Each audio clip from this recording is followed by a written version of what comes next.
तव्हां ॾिसी रहिया आहियो सिंध ग्रीन न्यूज़। मां आहियां गुलज़ार मंचालियो। ख़बरुनि जो सिलसिलो जारी आहे। हाणे ख़बरूं शामिल कंदासीं। खां रिपोर्ट कर रहियो आहे मोहम्मद शरीफ खोसो। तालके ठुल में वधंदड़ बदअमनी ख़िलाफ़ क़ौमी अवामी तहरीक जे सॾ ते मुख़्तलिफ़ तंज़ीमुनि पारां 3 ॾींहनि लाइ अलामती बुख हड़ताली कैंप क़ाइमु कई वई।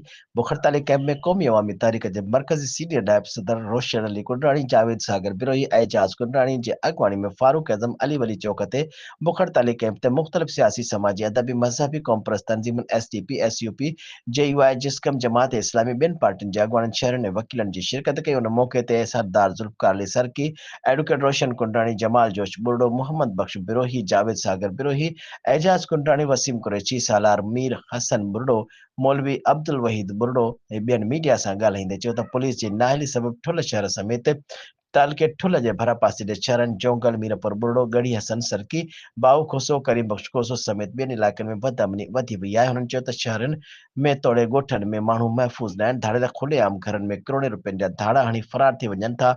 शहर में माण्हू दाड़िलनि जे वर चढ़ियल आहिनि। अवाम पंहिंजे घरनि में महफ़ूज़ न आहे। अवाम जागी पंहिंजे जान माल जो तहफ़ुज़ करे रहिया आहिनि, लेकिन पुलिस किथे बि नज़र नथी अचे। हुन IG Sindh, DIG Larkana, SSP Jacobabad खां मुतालबो कयो आहे त बदअमनी जो नोटिस वठी ॾोहारियुनि खे गिरफ़्तार करे इलाइक़नि में अमन अमान जी सूरत-हाल बहाल कई वञे। हुन चयो त वधंदड़ बदअमनी ख़िलाफ़ असांजी बुख हड़ताली कैंप मुसलसल 3 ॾींहं ऐं 3 रातियूं जारी रहंदी।